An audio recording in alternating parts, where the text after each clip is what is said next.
বিসমিল্লাহির রহমানির রহিম। আশিকের আরজি শোনো না হাবিবি ইয়া রাসূলুল্লাহ, আশিকের আরজি শোনো না হাবিবি। আঞ্জুমানে রাজবিয়া নুরিয়া বাংলাদেশ মাঝবান্ডার শাখা ও নানপুর লায়লা কবির কলেজ শাখার যৌথ উদ্যোগে পবিত্র মেরাজুন নবী সাল্লাল্লাহু আলাইহি ওয়াসাল্লাম উদযাপন আমি প্রত্যেকের শুকরিয়া আদায় করছি। রব্বুল আলামিন আমাদের আশা বসা আঞ্জুমানের ইন্তজামকে আল্লাহ কবুল করুক, সবাই বলুন আমিন। আজকের এতগুলো অনেক টপিক এখানে আছে, মূল লক্ষ্য উদ্দেশ্য হলো যৌতুক বিরোধী সমাবেশ। যৌতুক মুসলিম জাতির মেরুদণ্ড ভেঙে চুরমার করে দিয়েছে। আমার ভাই মেম্বার সাহেব বলেছেন আঞ্জুমানের রাজবিয়া নুরিয়া, এটা সম্বন্ধে আমি জানি না। আসলে এটা আমার একটা তরিকতের সংগঠন, আমাকে এগুলো বলে আমার অভ্যাস নাই। আলা হযরতের দরবার, আলা হযরতের পীর মুর্শিদের দরবার, মারহারা শরীফ, মদিনা শরীফের হুজুর, পাকিস্তানের সৈয়দ ওয়াজাহাত রসুল কাদেরী, লাহোরের আল্লামা শরফ কাদির রহমতুল্লাহ সাহেব, দাদা আল্লামা মুর্তজা আহমদ সদিদি আল আজহারি, পাঁচজন মনীষী আমি গুনাহগারকে খিলাফত দিয়েছেন। আমি কারো কাছে কোনোদিন এগুলো চাই নাই। এগুলো আমার এই জন্য আমি আলা হযরতের নামের উপর আঞ্জুমানের রাজবিয়া নুরা করলাম। এটা একটা আমাদের অরাজনৈতিক তরিকত সংগঠন, কিন্তু আমি সংগঠনটা করেই আমি প্রথমে আসলাম আন্দোলনে, যৌতুক বিরোধী আন্দোলন। কেন আসলাম? আমি যখন জুমাতে যাই, এই ধরনের বয়স্ক মানুষ কাগজ একটা নিয়ে মসজিদের দরওয়াজায় এসে দাঁড়িয়ে থাকে। একটু মনোযোগ সহকারে শুনবেন। তো আমি একটু আমার একটা অভ্যাস, আসসালামু আলাইকুম চাচা, কি খবর? কোন অপরিচিত মুরব্বীকে কি বলে ডাকবেন? এটা রাসূলের পাকের সুন্নাত। এই মসলাটা আপনার মনে থাকবে তো, চাচা করে ডাকবেন। চাচা আসসালামু আলাইকুম। ওয়ালাইকুম আসসালাম। এদিকে আসেন। কি হাতে কাগজ, হাত কাঁপছে, দুই চক্ষু দিয়ে চকচক করে মনে করছে। এদিকে আসুন চাচা, কি ব্যাপার? বুড়া মানুষ কথা বলতে পারতেছে না। বাবা আমার দুটো মেয়ে উপযুক্ত, সবাই টাকা চায়, আমি গরিব মানুষ কোত্থেকে দেব? শুনে আপনার কথা শুনে এখানে আসলাম। আপনি একটু মুসল্লিদেরকে বলেন না আমাকে একটু হেল্প করতে। বলবো, বসেন, একটু চা খাবো। আবার পেশে গিয়ে দেখলাম বোরকা পরে অনেক মহিলা। কি চাষিমা আসসালামু আলাইকুম। এখানে একটা মশলা মনে রাখবেন, যে মহিলাদের বয়স 60 বছর হয়, ফেকা অনুযায়ী এটাকে আয়েশা বলা হয়। এই বয়সের মেয়ে পুরুষকে দেখা দেবা, পুরুষ তাদেরকে দেখা, সালাম দেওয়া, উত্তর দেওয়া, এই বয়সের মেয়ে পুরুষের পাশে মসজিদে আসা, সবগুলো জায়েজ। আয়েশা বলে। দেখেন আমি অনেক কথাই বলে ফেললাম, মনে রাখবেন। কি খালাম্মা, চাষিমা, কি ব্যাপার? মাই বলতেন হুজুর কেউ ধপ করে মরে গেল। আরে বাবা, আমাকে আমার হাতে আমার পায়ে কেউ হাত দেবেন না, এটা শরীয়তের ব্যাপার। আমার তরিকতের যে বায়াত, কোন মহিলাকে হাত ধরে রুমাল ধরে বায়াত করার, এটা ইসলামের মধ্যে নাই। রাসূল পাক সাল্লাল্লাহু আলাইহি সাল্লাম মেয়েদের থেকে বায়াত নিয়েছেন মৌখিক ভাবে। কিভাবে? মৌখিক ভাবে। এই জন্য আমি মৌখিক ভাবে বায়াত করাই। ওই যে আমাদের ছোটবেলায় দেখতাম যে নতুন বধূ আনলে তার স্বামীকে যখন নতুন বধূর মুখ দেখাতো, তখন মেয়েরা দেখতাম ফানির জাম একটা নিয়ে সামনে রাখতো। ফানির জাম একটা নিয়ে সামনে রাখতো। আর বলতে যে তুমি পানির দিকে তাকাও। ছোটবেলায় দেখতাম কাউকে কিছু কোনোদিন বলি নাই, চিন্তা করতাম এই জিনিসটা আসলো করতে গেলে ফানির জাম নিয়ে ফানির দিকে থেকে থাকা, এই সিস্টেমটা আসলো থেকে। আসলে অনেক বছর পরে এসে আমি আল্লামা পীর কারম শাহ আল আজহারি রহমতুল্লাহ আলাইহি জিয়াউল কোরআনের মধ্যে তথ্যটা পেয়ে গেলাম যে মহিলা মুরিদের একটা সিস্টেম হলো যে তাদের সামনে ফানির একটা জাম থাকবে, ওরা ফানির দিকে দেখে থাকবে, ওরা ওইদিকে দেখে থাকবে, হুজুরের মুখোমুখি ইস্তেগফার যা পড়া যেগুলো পড়বে। এই সিস্টেমটা পেয়ে গেলাম জিয়াউল কোরআনের মধ্যে, আলহামদুলিল্লাহ। এবং এটা সহিহ হাদিস। ইমামে আহলে সুন্নাহ আল্লামা হাশিম সাহেব কেবলাকে বলে হুজুর এটা বলে, হ্যাঁ এটা বাবা আছে তো। যাই হোক, আমি সংক্ষেপে অনেক কথা বলে দিচ্ছি আপনাদেরকে। তো এইভাবে কোন মেয়ে আমার পায়ে হাত দিও না, এটা রাসূল পাকের শরীয়তের মধ্যে কোনো নাই, আমার নবীর শরীয়তের মধ্যে নাই। কোন মহিলা আমার রাসূলের ওয়াইফ ছাড়া, স্ত্রী ছাড়া, আমাদের মা ছাড়া অন্য কোন মহিলা রাসূল পাকের পায়ে হাত দিয়েছে এমন একটা হাদিস পৃথিবীর কেউ দেখাতে পারবে না। তো আমি বললাম, মা কি চাচিমা বলেন? দু চোখের পানি ছেড়ে দিল। বাবা, আমার দুটো মেয়ে উপযুক্ত, আমরা গরিব মানুষ, একটু মানুষকে বলেন সাহায্য করতে। তা আপনারা জানেন আমি তো ডেলি 3টা প্রোগ্রাম করি, আর আমি কোথাও খানা খাই না, কোনো মাহফিলে আমি খানা খাই না। আমি বাসায় এসে কোনো সময় রাতের 4টা, কোনো সময় ফজর নামাজের পরে, কারণ আমি খাই শাকসবজি সামান্য খেয়ে। যখন আমি ফজর নামাজ পড়ে ঘুমাতে যাই, ওই যে বুড়া মুরব্বী, ওই যে বুড়ি, এগুলোর দৃশ্যগুলো আমার চোখের উপর বাসা।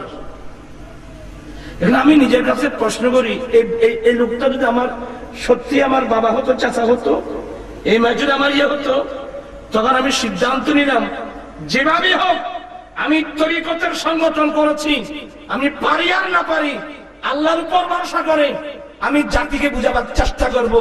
আমি নেমে আসলাম যৌতুক বিরোধী আন্দোলন নিয়ে।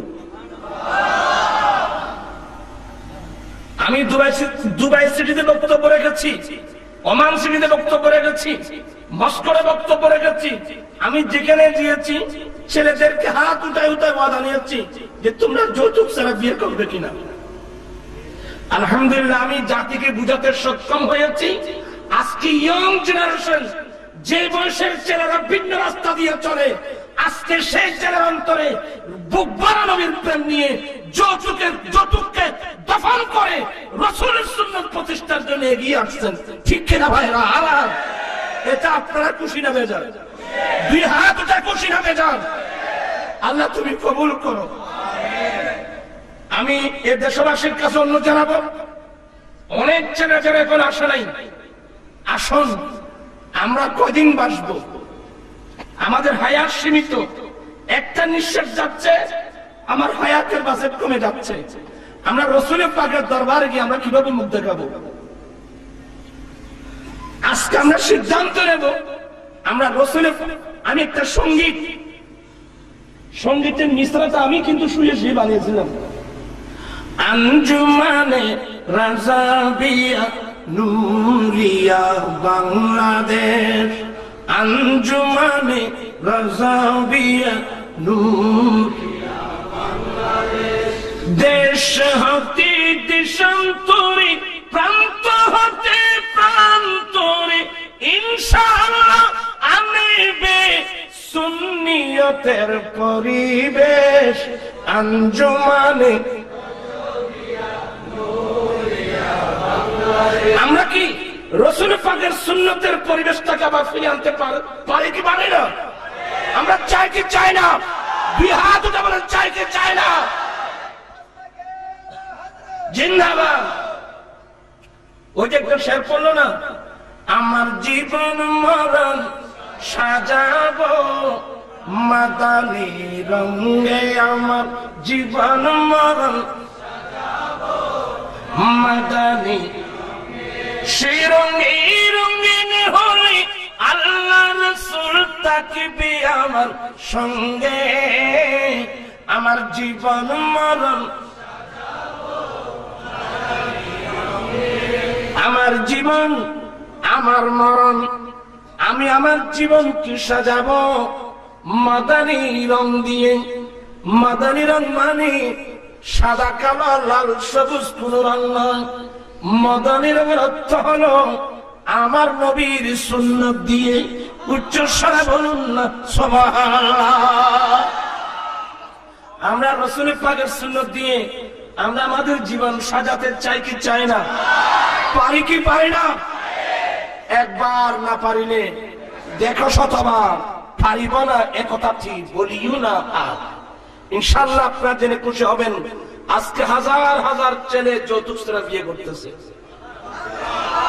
হাজার হাজার ছেলে যৌতুক ছাড়া বিয়ে করতেছে।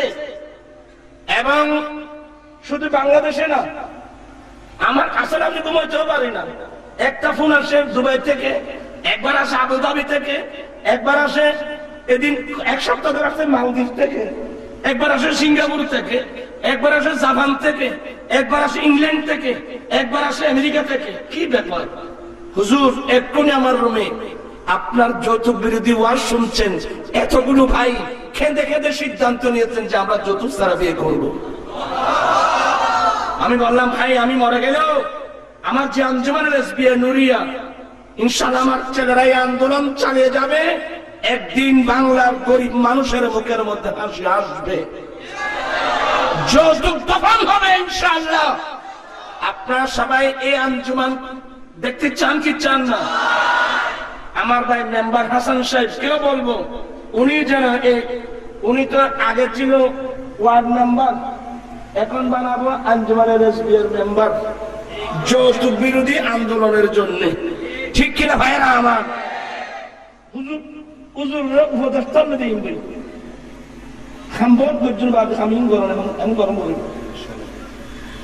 আপনারা সবাই আঞ্জুমানকে সহযোগিতা করতে রাজি আছেন তো? আমি বারবার, আমি একজন মোল্লা মানুষ, আমি পারলে আপনি পারবেন না কেন? আর তার পাশাপাশি অনেক গরিব ছেলেরা আছো যাদের আর্থিক দুর্বল। আমি কিন্তু বুঝি, আমার আর্থিক দুর্বলতা ছিল, আমার দরিদ্রতার দুঃখ কাকে বলে আমি জানি, আমাকে কেউ বুঝাতে হবে না। আমিও মকামগুলো তাই করে আসলাম, এগুলো আমি জানি। গরিবের দুঃখ কাকে বলে, গরিবের দরিদ্রতা কাকে বলে, আমাকে কেউ বুঝাতে হবে না। আমি ওই মকামগুলো অতিক্রম করে, ঘাটিগুলো আমি অতিক্রম করে আসলাম। আল্লাহর কোরআনের উপর আমার বিশ্বাস, আমার দৃঢ় বিশ্বাস। আল্লাহর দরবারে দৌলতের কোন অভাব নেই। ঈমান আছে? হ্যাঁ তো তাই বলো, ঈমান আছে। আল্লাহর দরবারে দৌলতের কোন অভাব নেই। আমাদের মুরব্বীরা বলতেন আল্লাহর দেওয়া অফুরন্ত, আল্লাহর দেওয়া অফুরানি, বন্দার দিয়াল খোয়ার পানি। আমি প্রান্তীয় ছেলেদেরকে বলবো, শাশুড়ের কাছে টাকা চাওয়া এটা কুয়াশার পানি মাত্র। এটা কিসের পানি? এটা কুয়াশার পানি। অপুরন্ত সম্পদের মালিক আছে কিনা? তো এই সম্পদগুলো কি আল্লাহর জন্য না আমাদের জন্য? আমাদের জন্য। আল্লাহ সম্পদ দিয়ে কি করবে? আল্লাহর সমস্ত দৌলত আমাদের জন্য। তবে আল্লাহর কাছে চাওয়ার দুটো পদ্ধতি আল্লাহ কোরআনে বলে দিয়েছেন। এক নাম্বার হলো ফাস্তাইনু বিসসাবরি ওয়াসসালাত, একটা হলো সবর, আরেকটা হলো নামাজ পড়ে পড়ে তোমরা আল্লাহর কাছে সাহায্য কামনা করো। আমরা সবর করতে চাই কি চাই না? আমি গরিব, আমি সবর করব, আমি ধৈর্য ধারণ করব। আমার বিশ্বাস থাকতে হবে, আজকে নেই কালকে দেবে, কালকে নেই পরশু দেবে, পরশু নেই আরেকদিন দেবে, একদিন না একদিন আল্লাহ আমাকে দেবে। এটা বিশ্বাস থাকতে হবে, ঠিক তো? দ্বিতীয় নম্বর হলো কি? নামাজ। আর ওই নামাজ হলো এই মেরাজের তোহফা। ওই নামাজ হলো এই মেরাজের তোহফা। আমি আমার দেশবাসীকে অবহিত করতে চাই, আজ থেকে সিদ্ধান্ত নেন। আমি ছেলেদেরকে বলবো, আত্মমর্যাদা তোমরা কখনো জলাঞ্জলি দিবে না। আত্মমর্যাদা কখনো জলাঞ্জলি দিবে না। আমি প্রয়োজনে রিক্সা টেনে উপার্জন করব, আমি প্রয়োজনে ঠেলা গাড়ি টেনে উপার্জন করব, আমি প্রয়োজনে দিন মজুরি কাজ করে উপার্জন করব, তারপর আমি ভিক্ষা চাইবো না। যৌতুক চাওয়া কমপ্লিট ভিক্ষা চাওয়া, যৌতুক চাওয়া কমপ্লিট ভিক্ষা চাওয়া। যে জাতি আত্মমর্যাদা বুঝে না, তার জীবনে কোনোদিন উন্নতিও হবে না।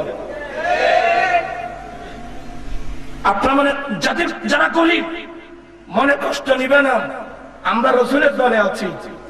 আমার রসুল বাদশার বাদশা, থাকেন কিন্তু গরিবের সঙ্গে। আমার রসুল দোয়া করছে, আল্লাহ তুমি আমাকে মিসকিন বানিয়ে দাও, আমাকে মিসকিনদের সঙ্গে রাখো, কালকে আমাদের মাথা আমাকে গরিব মিসকিনদের সঙ্গে হাসর করিও। দরিদ্রতা থেকে আমাদের অহংকার। তারিখ ইবনে হিশাম এই কিতাবের মধ্যে মায়েশা সিদ্দিকার রিওয়ায়াত, রাসূল পাক খিদায় কাতর, মায়েশা সিদ্দিকা দৌড়ে এসে রাসূল পাকের ফেট মোবারকে চুমা দিলেন। চুমা দিয়ে বলেন, ইয়া রাসূলুল্লাহ, ইয়া হাবিবাল্লাহ, বেশি খাবার লাগবে না, আপনার অবস্থা কাহিল, বেশি খাবার লাগবে না, আপনার খিদাটা চলে যায়, সামান্য খাদ্যের জন্য হলেও আল্লাহর কাছে ফরিয়াদ করুন না। এই কথা বলা মাত্রই আমার রাসূল মুস্কি হেসে বললেন, আয়েশা কি বলছো? এই আয়েশা শুনো, আমি রাসূল যদি নির্দেশ দিই, গোটা মদিনার উহুদ পাহাড় স্বর্ণ হয়ে আমি নবীর কদমে চলে আসবে। ওয়ালাকিন উহিব্বুল ফাকরা, আমি রাসূল কিন্তু দরিদ্রতাকে ভালোবাসি। আমি রাসূল দরিদ্রতাকে ভালোবাসি, আমি গরিবকে ভালোবাসি, আমি দরিদ্রতাকে ভালোবাসি। চিৎকার দিয়ে বলুন না সুবহানাল্লাহ। কোথায় পাবেন এই রাসূল, কোথায় পাবেন এই আদর্শ? আমি জানি যে আমাদের দেশে অনেক গরিব ছেলে আছে যারা আর্থিক দুর্বল, এমন অনেক ছেলে আছে। আপনারা জানেন অনেক ছেলে আছে এই কলেজের ছাত্র, পয়সার অভাবে ফর্ম ফিল আপ করতে পারে না। এই ধরনের অনেক পরিবার আছে। আমি অনেক জায়গায় অনেক প্রতিষ্ঠানের কর্তৃপক্ষ, তাদেরকে আমি অনেক মন্দ বলতাম। প্রত্যেকটা কলেজ ইউনিভার্সিটিতে হাই স্কুলে কিছু গরিব ছেলেদের জন্য যারা পয়সার অভাবে ফর্ম ফিল আপ করতে পারে না, এদের জন্য কিছু কর্তৃপক্ষ বরাদ্দ রাখা দরকার বলে আমি মনে করি। অনেক গরিব ছেলে আছে পয়সার অভাবে ফর্ম ফিল আপ করতে পারে না। আমি বলছি না, আমার আঞ্জুমানে অনেকের দরখাস্ত আছে। আমার তো ছোট মানুষ, ওই আমার ফান্ড কোথায়? আমি অনেক ছেলেকে ওই ফান্ড থেকে 86টা, একবার তো প্রায় 50 সেট না 86টা, এক সেটের দাম 3500-4000 টাকা। এভাবে অনেকে আছে। বস আমি এতটুকু বলছি, আমি সরকারের কাছে অনেক দাবি দিয়েছি, 10-12টা দাবি। তন্মধ্যে একটা দাবি হলো, আমাদের দেশে রাষ্ট্রীয়ভাবে অনেক ফান্ড আছে, অনেক সরকারি ফান্ড আছে না, সরকারি অনেক ফান্ড আছে। এখানে সাংবাদিক ভাইরা থাকলে আপনারা নোট করেন। আমার 12টা দাবির মধ্যে একটা দাবি হলো, আমাদের দেশে রাষ্ট্রীয়ভাবে ম্যারেজ ফান্ড গঠন করা হোক। কি বললাম? কোন ফান্ড? বিবাহের ফান্ড, ম্যারেজ ফান্ড গঠন করার জন্য আমি সরকারের কাছে প্রস্তাব করেছি, দাবি দিয়েছি। আমি যখন দুবাই সিটিতে বক্তব্য রাখছিলাম, একজন জন চৌধুরী বলে, নুরি ভাই মস্কট এমারতের সরকার ম্যারেজ ফান্ড করেছে। আমি যখন মস্কট সিটি বক্তব্য রাখছিলাম, আমাদের ফরিদশরীর সন্তান নুরুল আলম সাহেব অ্যাম্বাসাডার ছিলেন, উনি আমার অনুষ্ঠানে ছিলেন, উনি জুহাদ উঠাই দিয়েছিলেন। আমার কথা জিজ্ঞাসা করে ওনার কাছে। এই নুরুল আলম চৌধুরী সাহেব ছিলেন। আমি সরকার ওখানে বললেন, নুরি ভাই মস্কট সরকার ম্যারেজ প্ল্যান করেছে। আমি আমার সরকারকে বলছি, আমাদের দেশেও রাষ্ট্রীয়ভাবে ম্যারেজ ফান্ড গঠন করা হোক। এই ম্যারেজ ফান্ড থেকে, ম্যারেজ ফান্ডের মধ্যে রাষ্ট্রীয় কোষাগার থেকে যদি কিছু পাওয়া না হয়, আমি পরামর্শ দেব অন্য মুসলিম কান্ট্রি থেকে এই ফান্ডের মধ্যে অনুদান নেওয়া যায়। এবং অনেক অনেক অনেক ফান্ড আছে না? আমি অনুরোধ জানাচ্ছি রাষ্ট্রীয়ভাবে আমাদের দেশে ম্যারেজ ফান্ড গঠন করা হোক, আর সে ম্যারেজ ফান্ড থেকে ওই যে গরিব ছেলে বিয়ে করতে পারছে না, ওই ছেলেকে রাষ্ট্রীয় ম্যারেজ ফান্ড থেকে 5 বছর মেয়াদের জন্য বিনা সুদে 1 লক্ষ টাকা একটা ঋণ দেওয়ার ব্যবস্থা করা হোক। এটা আপনারা সমর্থন করেন কিনা হাত উঠায় বলতে হবে। সবাই সমর্থন করেন। টুডে টুমরো, আজকে হোক কালকে হোক, একদিন একদিন বাংলাদেশের পার্লামেন্টে এই প্রস্তাব পাস করতে হবে। আর এটা যদি পাস হয়, সে ফান্ড থেকে গরিব ছেলে বিয়ের পূর্বে 5 বছর মেয়াদের জন্য সুদ ছাড়া 1 লাখ টাকা ঋণ পায়, সে যৌতুক ছাড়া নির্বিঘ্নে বিয়ে করতে পারবে। যেহেতু 5 বছর মেয়াদি, যেহেতু সুদ ছাড়া, সেহেতু 5 বছরের মধ্যে 1 লক্ষ টাকা ঋণ পরিশোধ করা তার জন্য সহজ হবে। ঠিক কিনা ভাইয়ারা? আবার ইনশাআল্লাহ যদি পাস করতেই হবে ইনশাআল্লাহ, আমি বলে দিচ্ছি আপনাদেরকে। এটা যদি পাস হয়, দেখবেন যে 1 বছরের মধ্যে এটা যৌতুক থেকে মুক্ত হয়ে যাবে। 1 বছরের মধ্যে মুক্ত হয়ে যাবে। এভাবে আমি 10-12টা দাবি সরকারের কাছে পেশ করেছি। আজকে লায়লা কবির ডিগ্রি কলেজের মাঠ থেকেও আমরা সরকারের কাছে সে দাবি জানাচ্ছি। আশা করব এটা শুধু আমার ব্যক্তিগত অভিমত নয়, এটা এখন জনগণের অভিমত, এটা জনগণের দাবি। ঠিক কিনা? সবাই 2 হাত উঠে, সবাই তো এটা জনগণের দাবি। ঠিক কিনা? এই প্রস্তাব পাস করতে হবে ইনশাআল্লাহ। আমি লালদিঘির পারে কত মন্ত্রীকে আমি প্রধান অতিথি করেছি, তবে দুঃখ নেই বিষয়, আমাদের মধ্যে কিছু সংকীর্ণতার কারণে অনেক মন্ত্রী আমার অনুষ্ঠানের মধ্যে আসে না। আমি আল্লাহর কাছে আমি বলবো, মন্ত্রী মহোদয়ের দৃষ্টি আকর্ষণ করবো, স্বার্থন্বেষী কিছু মহিলার, কুচক্রী মহিলার প্রতারণার শিকার হয়ে আপনারা যে আমার অনুষ্ঠানে যান না, আপনাদের কি কোনো বিবেক নাই? এটা কি আমার জন্য, এটা কি আমার ব্যবসা, না এদেশের গরিব মানুষের দাবি? ঠিক কিনা বলে আমার ভাইয়েরা? আমরা সংকীর্ণতার মধ্যে উঠতে হবে, এই অনুরোধ আমি জানাচ্ছি। আর এই দেশবাসীকে অনুরোধ জানাবো, আমরা এই যৌতুক বিরোধী আন্দোলনকে সমর্থন করব, তার পাশাপাশি এই আন্দোলনের আমরা একজন অংশীদার হয়ে যাব। আজকের এই আলোচনা থেকে এই আঞ্জুমানের সদস্য হতে চান এমন কোন মানুষ আছেন? হাত উঠায় সমর্থন করতে পারবেন?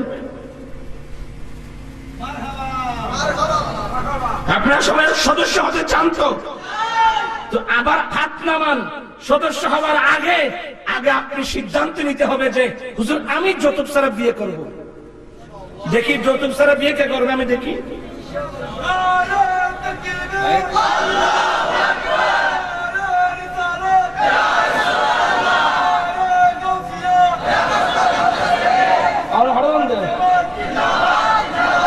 আল্লাহ তুমি কবুল করো। ইয়ং ছেলেরা হাত উঠায় বাধা দিচ্ছে, এরা যৌতুক ছাড়া বিয়ে করবে, আল্লাহ তুমি কবুল করে নাও ইনশাআল্লাহ। করেন, দেখবেন যে আপনার বংশ দিয়ে আল্লাহ গৌসুল আজম মজবন্দারের মতো ছেলে না হলেও হযরত কাবলার কদমের দুলাকে নিয়ে চলে এমন নেককার ছেলে সন্তান আল্লাহ আপনাকে দান করবেন। ঠিক কিনা ভাইয়েরা? আমার জীবন মরণ মাদানী রঙে, আমার জীবন মরণ সেই রঙে রঙিন হলে আল্লাহ রাসূল থাকবে আমার সঙ্গে। আমার জীবন মরণ,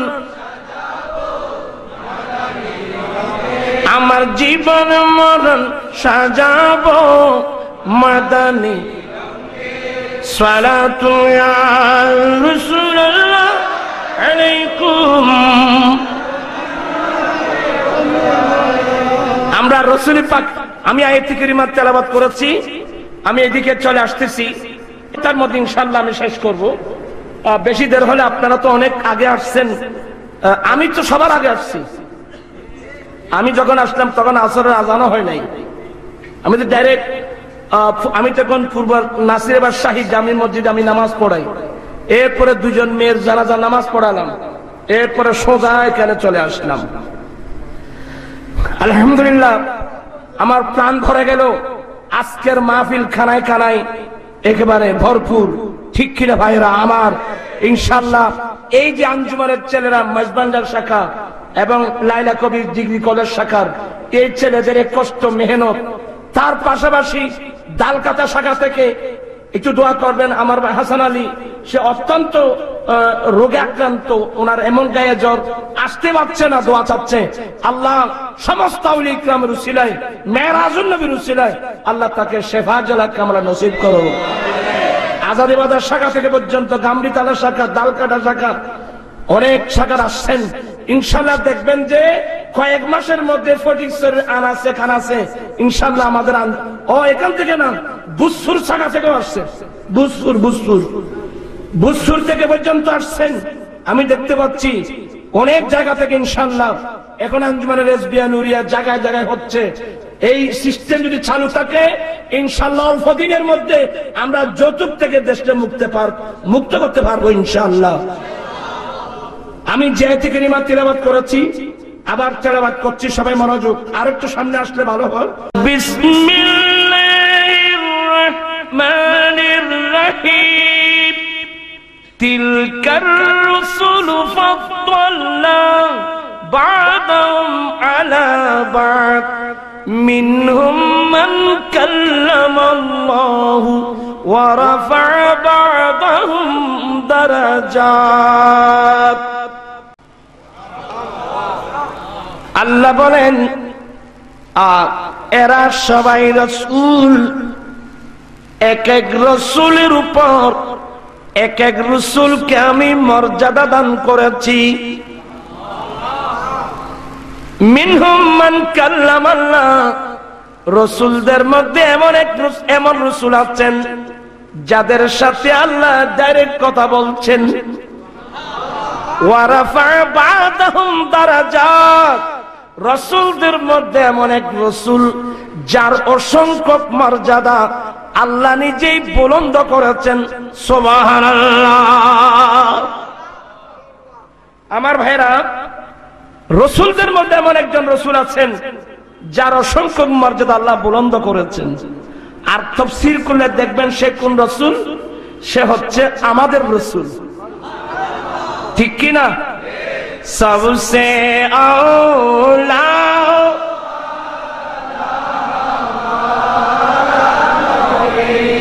सबसे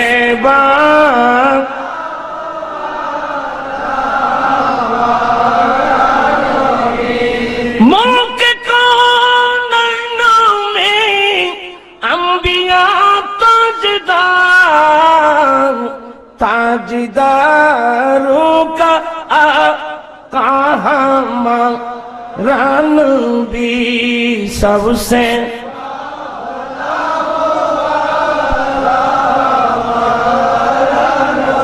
আচ্ছা বলেন তো, আল্লাহ যে আমাদের রাসূলের সম্মান মর্যাদা, আল্লাহ যে অসংখ্য মর্যাদা বুলন্দ করেছেন, এটা আমরা খুশি না বেজার? আলহামদুলিল্লাহ। যদি আপনি খুশি হবেন কখন? যদি আপনি নবীর দলের লোক হন। কথা বলেন না কেন? আপনি যদি নবীর দলের লোক হন আপনি খুশি হবেন, আর আপনি যদি রাসূল নবীর দলের লোক না হন তাহলে তো আপনি খুশি হওয়ার কোনো প্রশ্নই আসে না। আমার ভাইরা, আমি চিন্তা করতেছি সাবজেক্ট লম্বা হয়ে যাবে, এখানে এগুলো বলা দরকার। আমার রাসূলের অসংখ্য মর্যাদা কে বুলন্দ করেছেন? একটু চিৎকার দিয়ে বলুন, কে বুলন্দ করেছেন? আল্লাহ। যে রাসূলের অসংখ্য মর্যাদা আল্লাহ বুলন্দ করেছেন উনি তো আমাদের নবী, ঠিক কি না? তো আল্লাহ যে আমার নবীর মর্যাদা বুলন্দ করেছেন, এই আমার পূর্বে আমাদের আঞ্জুমানের মহাসচিব আল্লামা কাজী মোহাম্মদ ইউনুস রেজভী বলছেন, ওয়া রাফা'না লাকা যিকরাক। আল্লাহ আয়াতের মধ্যে বলেন, হে রাসূল, আমি রব্বুল আলামিন আপনার জন্য আপনার জিকির বুলন্দ করেছি। বুলন্দ কে করেছেন? আল্লাহ। এই আয়াতের তাফসীরে দেখলাম যে আল্লাহ তুমি যে বলছো তোমার রাসূলের জিকির তুমি বুলন্দ করেছো, এটা পদ্ধতি কেমন? একটা হাদিসে কুদসি দেখলাম, আমার নবী আমার আল্লাহ বলেন রাসূল ইযা যুকিরতু যুকিরতা মাই, যখন আমি রব্বুল আলামিনের নাম উল্লেখ করা হবে আমার নামের সাথে সাথে আপনি নবীর নামও উল্লেখ করা হবে। আপনারা সতর্ক থাকবেন। আজকাল ইন্টারনেট যারা ব্যবহার করে, মোবাইল যারা ব্যবহার করে, দেখবেন কত মৌলবীর কত উক্তি। এখন নতুন এক মৌলবী বের হলো, তার ফতোয়া লা ইলাহা ইল্লাল্লাহর পাশে মুহাম্মদুর রাসূলুল্লাহ কি লেখা যাবে না, এটা নাকি শিরকের পর্যায়ে পড়ে। এই ফতোয়া জীবনে কোনদিন শুনছেন? লা ইলাহা ইল্লাল্লাহ মুহাম্মদুর রাসূলুল্লাহ এটা আমাদের কলমা, যে কলমা পড়ে আমরা মুসলমান, যে কলমা পড়ে আমরা মুমিন। আমরা লেখার সময় গোটা কলমা লিখি লা ইলাহা ইল্লাল্লাহ মুহাম্মাদুর। এখন এক নতুন মৌলবী আসলো, সে ফতোয়া দিল লা ইলাহা ইল্লাল্লাহ এটার সাথে মুহাম্মাদুর রাসূলুল্লাহকে লেখা যাবে না, লিখলে নাকি শিরকের পর্যায়ে পড়ে। তো মুহাম্মাদুর রাসূলুল্লাহ লিখলে এটা নাকি লা ইলাহা ইল্লাল্লাহর নিচে নাকি লিখতে হয়। এই দুষ্ট মৌলবীর ওয়াজ শুনে নর্থ বেঙ্গলের অনেক মসজিদে ওই বেকুম ব্যক্তিরা লা ইলাহা ইল্লাল্লাহর পাশে যে মুহাম্মদুর রাসূলুল্লাহ ছিল এটা কেটে এখন নিচে লেখা হচ্ছে। আমি আজকের মাহফিল থেকে তার এই ভ্রান্ত আকীদার তীব্র প্রতিবাদ জানাচ্ছি এবং খণ্ডন করছি। রাসূল আল্লাহর হাদিসে পৌঁছে দিয়ে আল্লাহ বলছেন যে ইজা যুকিরতু যুকিরতা মাই, যখন আমার নাম উল্লেখ করা হবে আমার নামের সাথেই আপনি রাসূলের নাম উল্লেখ করা হবে। ঠিক কিনা বলেন আমার ভাইরা? যে আল্লাহর নামের সাথে মাহবুব নবীর নাম যুক্ত করেছেন, তুমি কে? তুমি কে? শিরক বেশি বুঝো? এই মৌলবীর নাম নাকি তার কি একটা নাম, আমি নামও জানি না। আমি অনুরোধ জানাবো, আপনি যদি আমি মনে করছি শেখ মাহবুব না, সে আসলে তার কাছে একাডেমিক কোনো জ্ঞান তার কাছে নাই, তার কাছে একাডেমিক কোনো জ্ঞান নাই। আমি চ্যালেঞ্জ করলাম, তুমি কি বলছো লা ইলাহা ইল্লাল্লাহর পাশে মুহাম্মদুর রাসূলুল্লাহ লিখলে শিরক পর্যায়ে পড়ে? দলিল দিয়ে প্রমাণ করুন, সাহস থাকলে বলুন। পারবে না? এমনি মুখে বলছেন, এমনি শুধু মুখে বলছেন। আমি বিনয়ের সাথে বলছি, এগুলো সতর্ক না করলে অনেক স্কুল, কলেজ, ইউনিভার্সিটির ছেলেরা যাদের কাছে কোরআন হাদিসের জ্ঞান নেই, অনেক ছেলে মিসগাইড হওয়ার সম্ভাবনা আছে। ওই যে আমাদের অনেক মসজিদে কি লেখা আছে? আল্লাহু, ওই পাশে লেখা আছে মুহাম্মদ। এটাকে বললো আল্লাহকে মুবতাদা বানালো, মুহাম্মদকে খবর বানালো। সবাই বলুন নাউজুবিল্লাহ। সে একজন অজ্ঞ, সে একজন জাহেল। যেখানে আল্লাহ লেখা আছে ওখানে অর্থ থাকবে ইয়া আল্লাহ, ওইখানে যেখানে মুহাম্মদ লেখা আছে ইয়া রাসূলুল্লাহ, ইয়া মুহাম্মাদা। তো সে তো কিতাব পড়ে নাই। ইয়া মুহাম্মদ বা ইয়া মুহাম্মাদা পড়া কোথায় আছে? আমরা ইয়া মুহাম্মদ বলি না, আমরা ইয়া মুহাম্মাদা বা ইয়া রাসূলুল্লাহ। ইয়া হযফ করা হয়, নেদাকে হযফ করা হয়। তো এই তো কায়দা জানে না।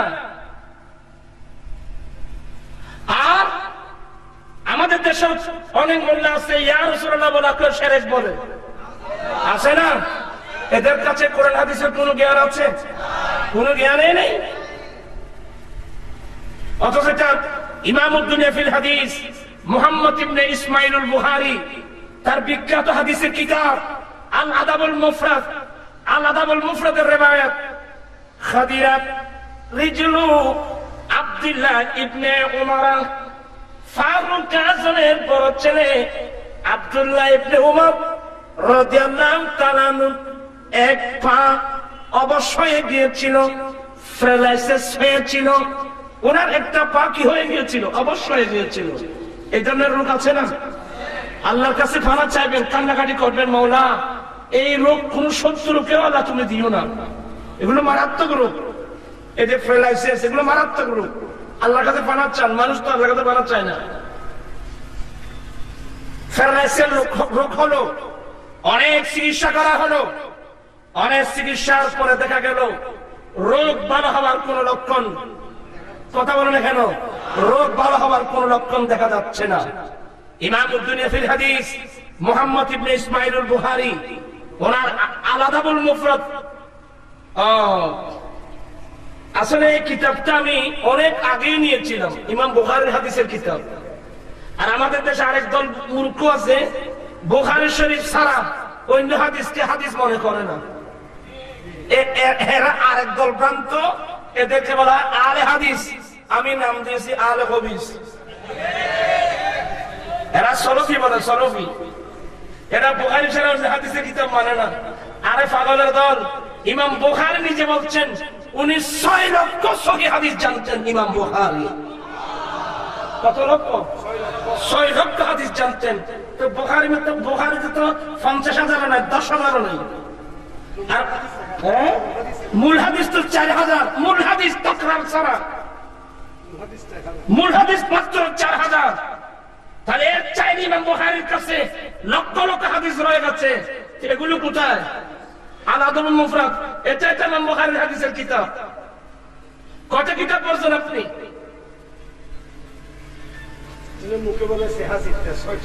আমার ভাইরা, ইমাম উদ্দুনিয়া মুহাম্মদ ইবনে ইসমাইল বুখারী এই হাদিসটা নকল করেছেন।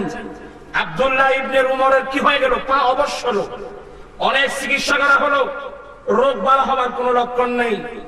তখন ওনার বন্ধু বান্ধবের মধ্যে একজন ওনাকে পরামর্শ দিলেন, উযকুর মান আহাব্বা ইলাইক, উযকুর মান আহাব্বা ইলাইক। এ আব্দুল্লাহ ইবনে ওমর, আমি তোমাকে পরামর্শ দিচ্ছি, তুমি এই বিপদের এই মুসিবতের সময়, এই বিপদের মধ্যে তুমি তোমার প্রিয় ব্যক্তির কথা স্মরণ করো। এই মুসিবতের সময় তোমার একটা পা অবশ্য হয়ে গেছে, অনেক চিকিৎসা করেছ, ভালো হবার কোন লক্ষণ নাই। এই সময় আমি পরামর্শ দিচ্ছি, তুমি তোমার প্রিয় ব্যক্তিকে স্মরণ করো। তখন আব্দুল্লাহ ইবনে উমর ডাক দিলেন, ইয়া মুহাম্মাদ, ইয়া মুহাম্মাদ, মানে ইয়া রাসূলুল্লাহ, উনজুরনা ইয়া রাসূলুল্লাহ। এটা সাহায্যের কলমা। হেরা বলে নবী থেকে কেন সাহায্য নিন? নবীর জন্য সাহায্য নিন, নবীর সাহায্যে তো আল্লাহ পাওয়া যায়, নবীর সাহায্য ছাড়া তো আল্লাহ পাওয়া যায় না। তুমি লা ইলাহা ইল্লাল্লাহ গোটা জীবন পড়তে থাকো, মুহাম্মদুর রাসূলুল্লাহ বলবা না, দেখি তুমি মুমিন হতে পারো কিনা। মুসলমান তো হবে না। আর বিদায়া ওয়ান নিহায়া, তার আল কামিল ফি তারিখ, আল বিদায়া ওয়ান নিহায়া, এই কিতাবগুলো কি আমাদের? এখানে লেখা হচ্ছে সাহাবায়ে কেরামের স্বভাব ছিল, সাহাবায়ে কেরামের জীবন ছিল, সাহাবায়ে কেরামের প্রতীক চিহ্ন ছিল।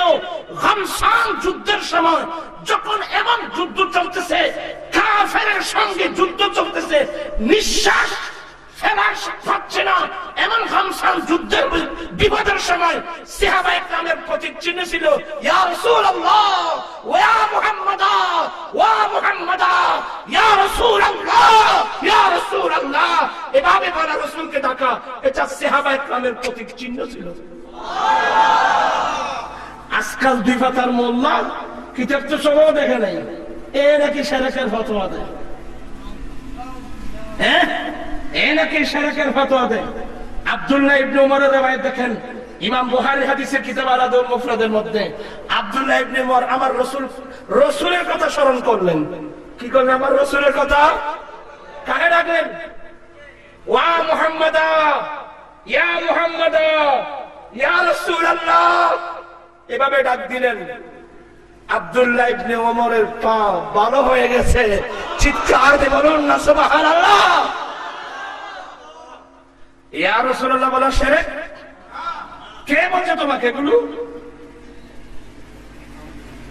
ওই এক মোল্লা আছে সিলেট থেকে, অলিপুরি, আর এক জাহেল, সে আরেক মুরুক্কু। তার কাছে আমি আগে মনে করতে পারেন এলমেন হার তার কিছু জানে। সে ইয়া রাসূলুল্লাহ বলাকে যে মারাত্মক কথা বললো, বই লিখলে আমার কাছে আছে, আমরা রাস্তা জাহের রাস্তা মুরুদ্ধ বলে ইয়া নবী বলা না, ইয়া নবী, নবী না করা, নবী না করা, রসুল না করা অপরিচিত, এই জন্য ইয়া নবী বলা যাবে না, ইয়া রসুল বলা যাবে না, ইয়া আইয়ুহান নবী বলতে হবে, ইয়া আইয়ুহার রসুল বলতে হবে। ওই মৌলবীদেরকে আমি দেখাই দিলাম আঙ্গুল দিয়ে, শরহে জামি করো, শরহে জামি হরফে নেদার বহস করো, হাসিয়া করো। ইয়া রাজুলু মূলত ছিল ইয়া আইয়ুহার রাজুল, ইয়া রাজুল মূলত ইয়া আইয়ুহার কসরতে ইস্তেমালের কারণে আইয়ুহাকে কি করা হয়, আইয়ুহাকে ঐজ্য করা হয়ে ঐজ্য করে ইয়া রাজুল বলে। তো কায়দা তো কিতাবে লেখা আছে।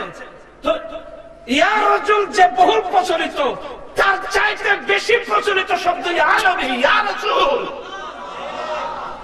আমার জিকির নবী নবী, দুই চোখে মদিনা, আমার জিকির, আমার জিকির নবী নবী, দুই চোখে মদিনার ছবি, আমার জিকির নবী নবী, দুই চোখে মদিনার ছবি, নবের প্রেমে দিতে রাজি জীবনের সকল, আমি নবী, আমি মদিনার পাগল, আমি নবী, আমি মদিনার পাগল। নবী আমাদের প্রিয় কিনা? নবী আমাদের জানের জান কিনা? তো যিনি আমাদের জানের জান, ওনার কথাই তো আমরা বেশি বলবো। নবী রাসূল শব্দটা বহুল প্রচলিত কিনা, কসরতে ইস্তেমাল কিনা? এই কসরতে ইস্তেমাল হওয়ার কারণে আইয়ুহাকে কি করা হয়েছে? এটা মূলত ইয়া আইয়ুহান নবী, এটা মূলত ইয়া আইয়ুহার রাসূল। আমি কওমিলাইনের মাদ্রাসার ছাত্র, অনেক ভালো ফ্যামিলির ছাত্র ওখানে আছে, আমি জানি। আজকে ওরা এই সমস্ত দুষ্ট মৌলবীদের খপ্পরে পড়ে এদের ঈমান ইসলাম হারা হচ্ছে। আমি আল্লাহর ওয়াস্তে বলছি, তোমরা একটু রিসার্চ করো, তোমরা একটা ভালো আলেমের কাছে গিয়ে এগুলো যাচাই বাছাই করবা।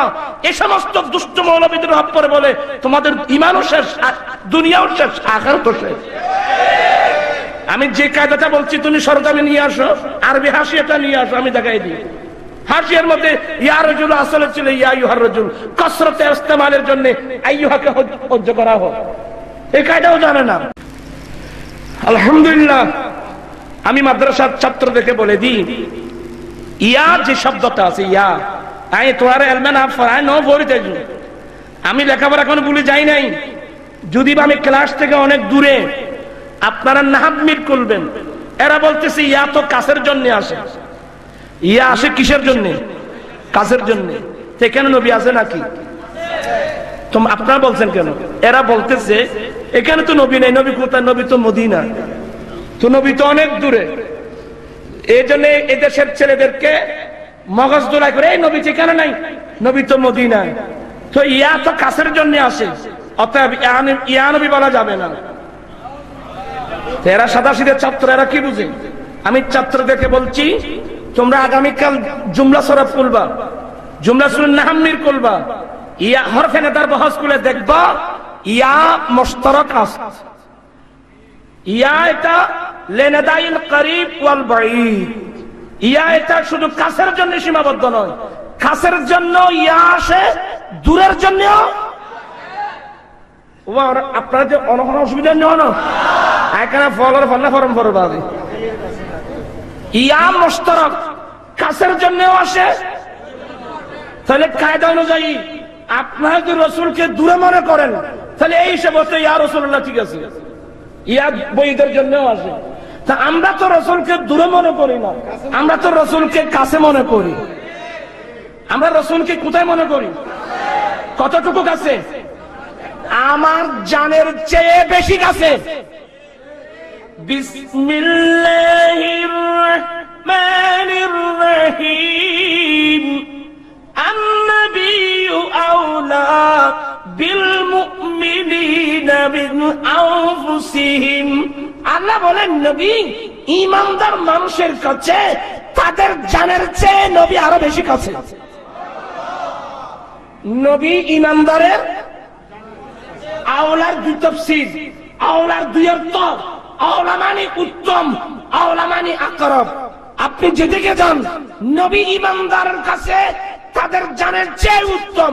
আরেকটা তরজমা হলো নবী ইমানদারের কাছে তাদের জানের চেয়ে আরো বেশি কাছে। কার? আসলে এরা ঠিক বলছে, এরা বলছে নবী আমাদের থেকে অনেক দূরে, কারণ এরা জানে যারা মোমেন না। এরা জানে যারা মোমেন, যারা মোমেন হবে এরা নবীকে জানের চেয়ে বেশি।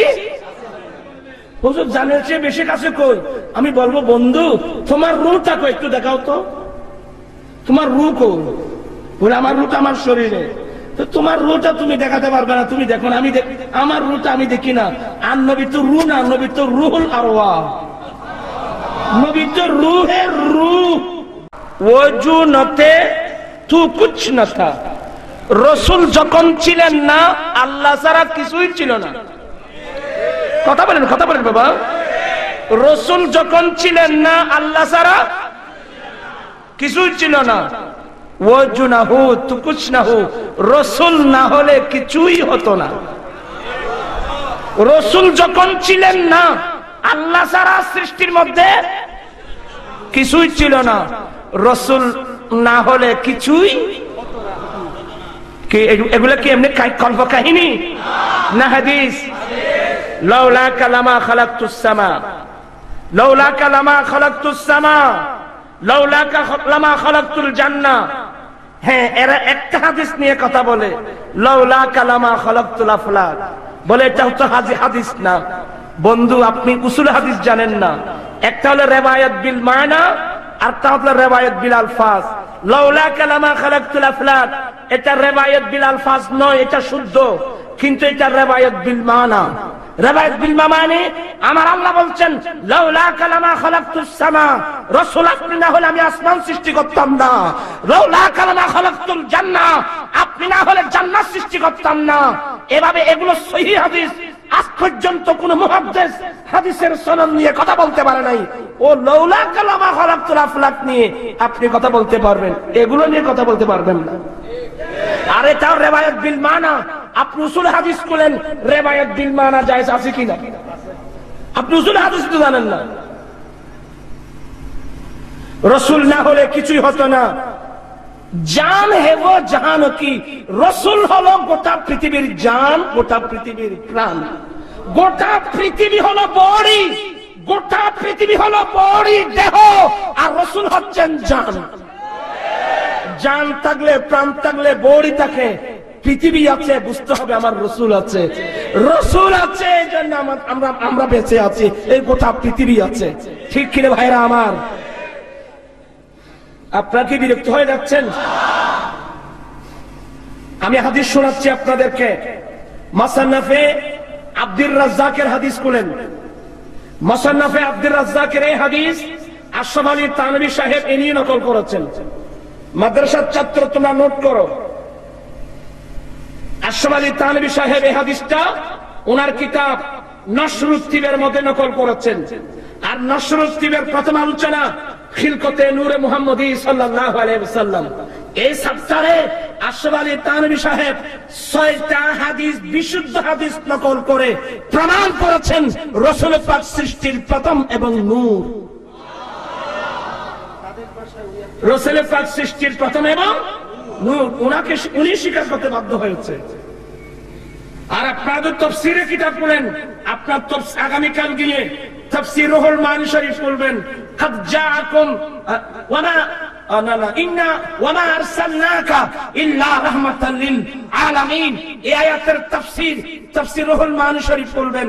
আল্লামা সৈয়দ মাহমুদ আল-সিহানি বাগদাদি রহমতের তাফসীর করছেন। যেহেতু রাসূল সারা বিশ্বের জন্য রহমত, সেহেতু রাসূল সৃষ্টির প্রথম, যেহেতু রাসূল সৃষ্টির প্রথম, সেহেতু রাসূল নূর। ওই হাদিসটা মুসান্নাফ আব্দুর রাজ্জাকের হাদিস তাফসীর রুহুল মানী শরীফে নকল করেছেন। আশরাফ আলী থানভী সাহেব নকল করেছেন। রশিদ আহমদ গঙ্গুহি সাহেব قد جاءكم من الله নূর এই আয়াতের ব্যাখ্যায় ইমদাদুস সুলুক নামক কিতাবে লিখতেছে, ফারসি ভাষার কিতাব, এটা দেওবন্দ থেকে উর্দু ভাষা অনুবাদ করছে। ওখানে লিখছে, আমি আবার শোনাচ্ছি, নোট করেন।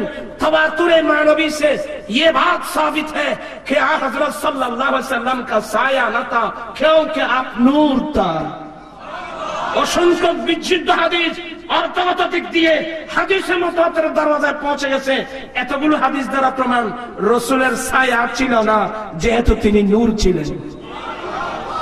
আমরা রাসূলের পাকের উম্মত, আমাদের রাসূল নূর। আমি বলছি না, আমি বললে আল্লাহ জিহ্বা কেটে ফেলবে।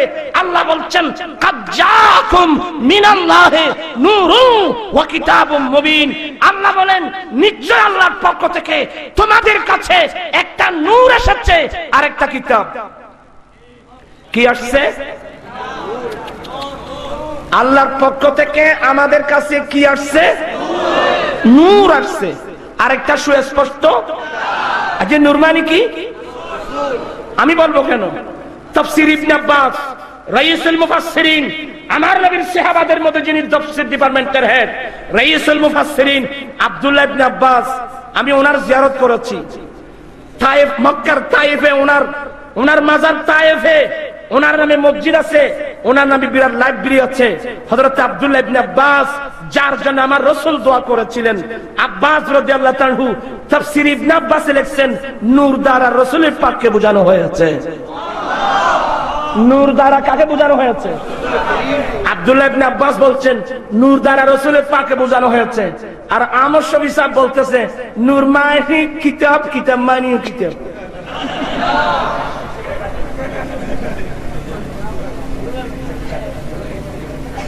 দেখেন রশিদ আহমদ গঙ্গ হিসাব নূরের তাফসীর করলেন, ব্যাখ্যা দিলেন নূর মানে রাসূল। আর আমর শফি হিসাব বলতেন নূর মানে কিতাব। তো কিতাব মানে কিতাব। আমি আপনাদেরকে বলছি কিতাব মান নূর মানে রাসূল, কিতাব মানে রাসূল। বলো হুজুর নুরি সাহেব, আপনি গায়ের জোরে কথা বলছেন, খোদার কসম আল্লাহ জিহ্বা কেটে ফেলবে। আমি আমার পক্ষ থেকে বলছি না, আপনি তাফসীরুল মান শরীফ বলেন, এক তাফসীর নূর মানে রাসূল, কিতাব মানে রাসূল। তো কিতাব মানে রাসূল কি হবে? শক্ল ইনসান মে আরশ সে ফরশ পর, अरे शक्ल इंसान में अर्श से फर्श पर हक ताला की बन कर किताब आ गया। 30 पारा कुरान थियोरिटिकल और प्रैक्टिकल 30 पारा कुरान नबी मुहम्मदुर रसूलुल्लाह सल्लल्लाहु अलैहि वसल्लम।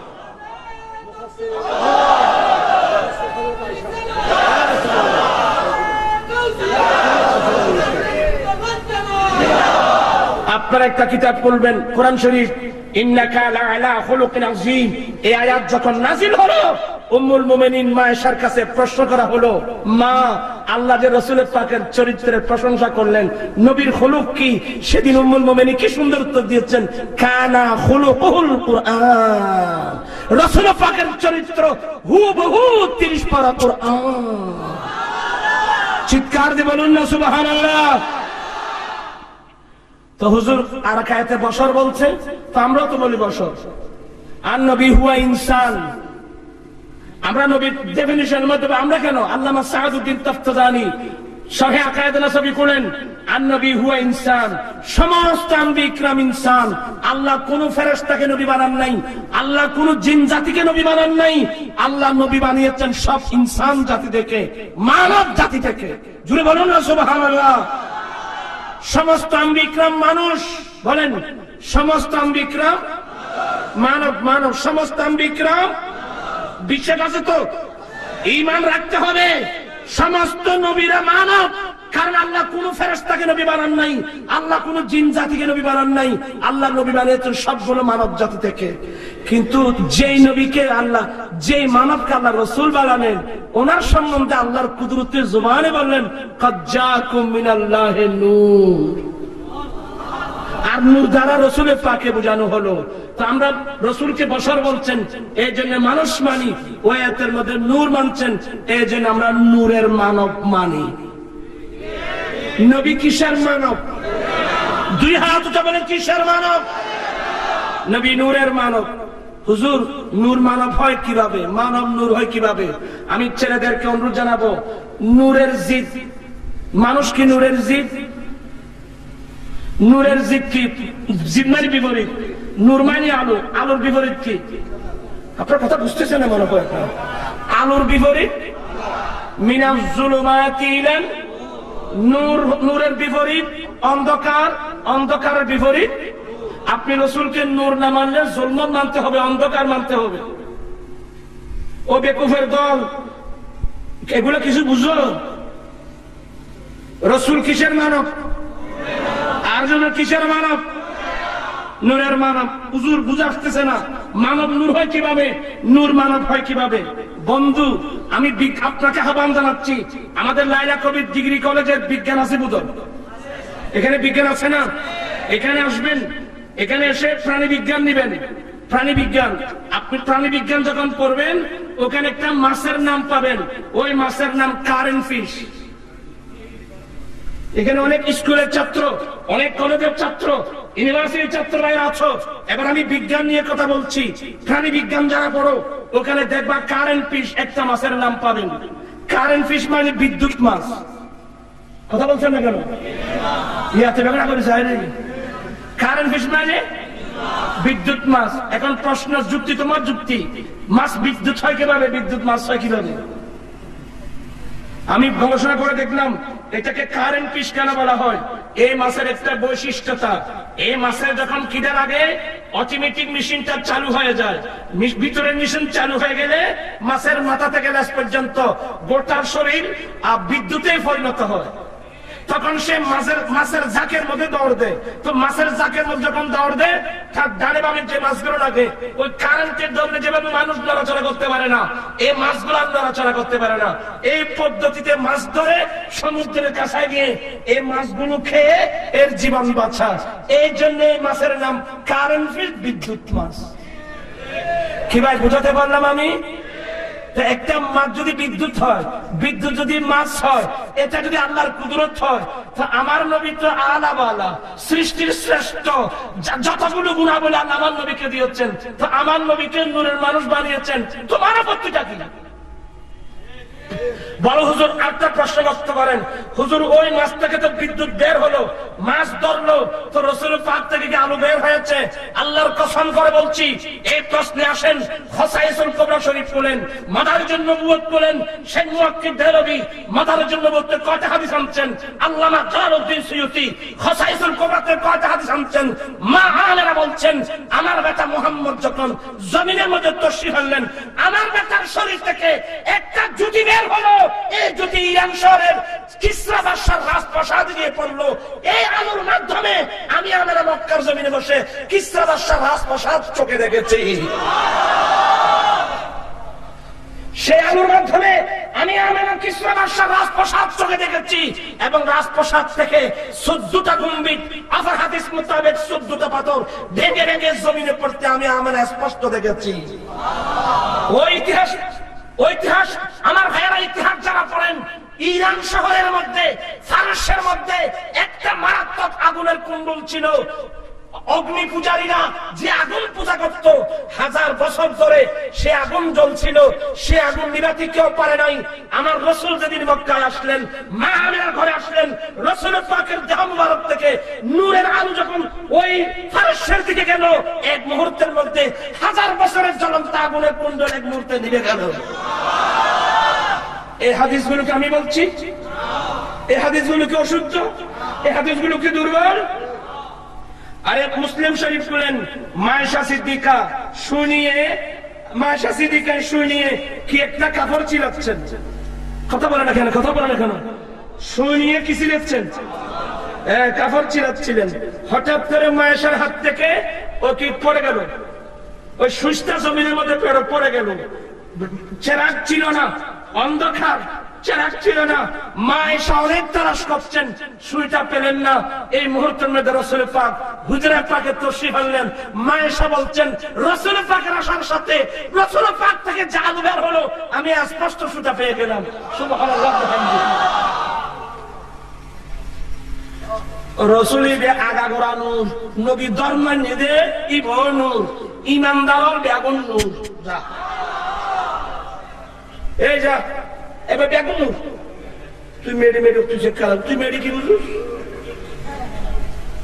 বেগুন নূর আর বেগুন নূর গনা আরে কিয়ামতের মাঠে আমাদের নাম কি?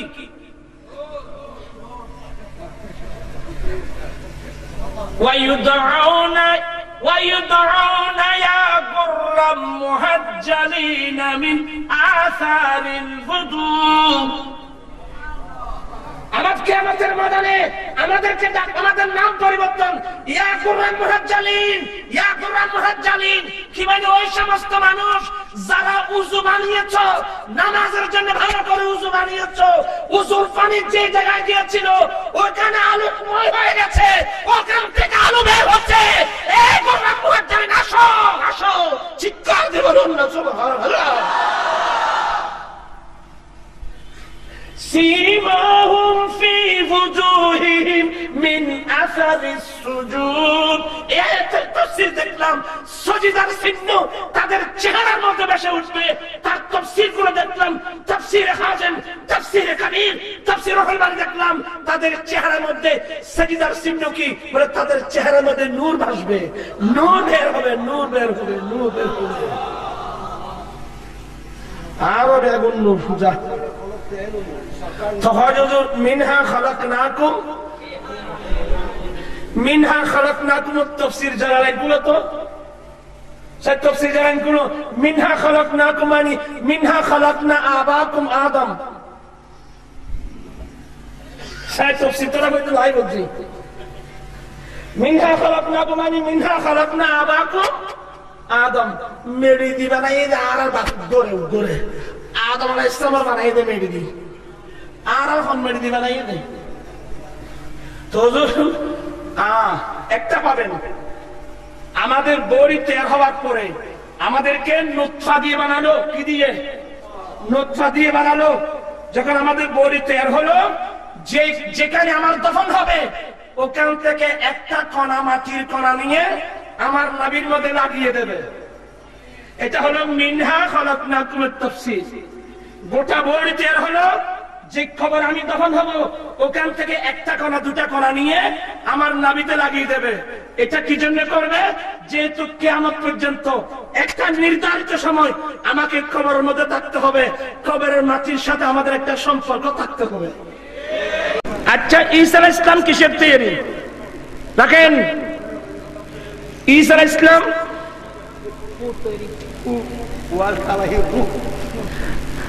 ঈসা আলাইহিস সালামের বাপ ছিল। তো ঈসা আলাইহিস সালাম মায়ের গর্ভে আসলো কিভাবে? আল্লাহ কিন্তু আল্লাহ দিতে পারবে, তো আল্লাহ মেরে দিয়ে দিয়ে বুঝে, আল্লাহ নূর দিয়ে দিয়ে বুঝতে।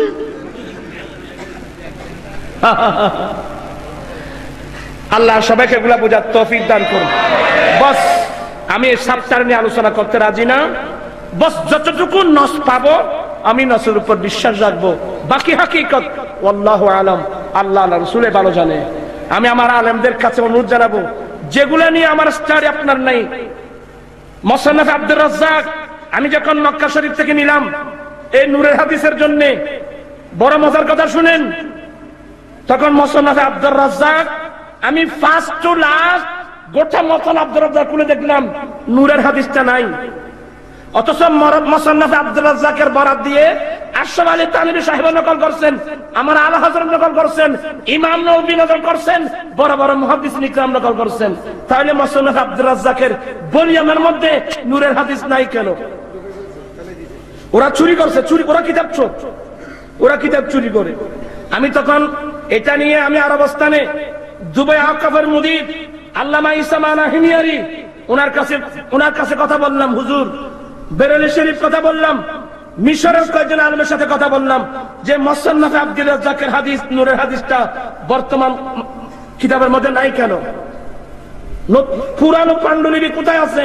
শেষ পর্যন্ত আল্লামা ইসামানা হিমিয়ারি তুরস্কের লাইব্রেরি থেকে তার হাতের লেখা ভলিউম বের করে নূরের হাদিসের একটা চ্যাপ্টার এরা ছাপাই নাই, এরা রেখে দিয়েছে, এটা বের করে উনি কিতাব আকারে ছাপিয়ে দিয়েছে, আজ-জুজউল মাফকুদ।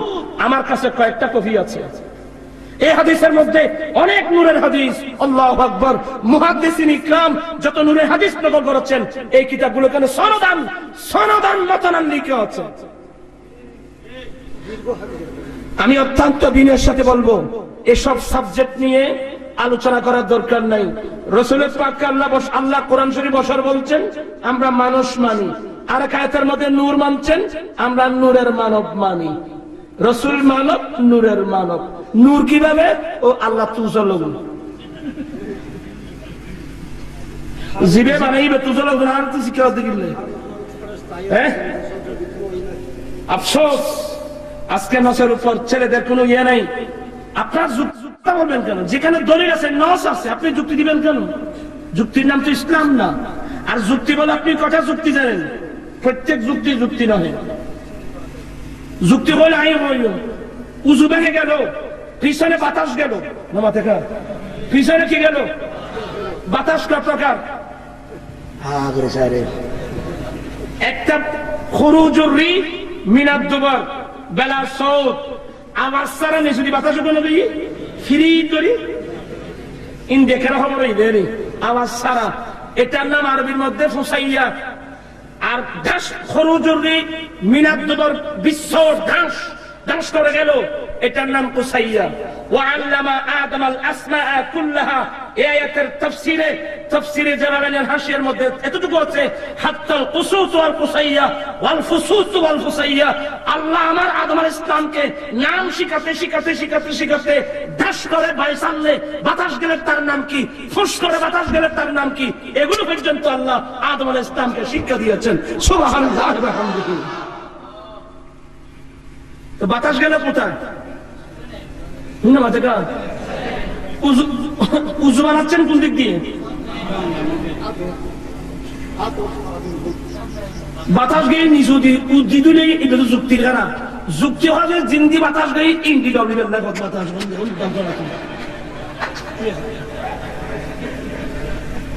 জিন্দি বাতাস গিয়ে ইন্ডিয়ানা ডবলিবেন। বাতাস গিয়ে নিজে দুটো উদ্দি বলে হুজুর এখানে যুক্তি চলবে না, এটা কোরআনের দলিল, এটা রাসূলের পাকের হাদিস। আমি যখন প্রথম হজে গেলাম মনে মনে আগ্রহ, অনেকদিন পড়াইছি। 10 তারিখ জিলহজ মাসের 10 তারিখ মুজদালিফা থেকে গিয়ে সূর্য উদয় হওয়ার পর থেকে স্থির হওয়ার আগে আগে বড় শয়তানকে 7টা পাথর মারতে হবে। তারপরে দিন ছোট মেজ বড় 3টা, তারপরে দিন 3টা, 3 7 21, 21 দুগুণ 42, 42 আর 7 গুণ 50। প্রত্যেক হাজি পর্যন্ত পাথর মারতে হবে শয়তানকে। মনে মনে আগ্রহ জাগলো, শয়তান কেমন একবার দেখবো। পাথর মারতে গেলাম শয়তানকে, বলে আমার রাসূল বলছেন শয়তান।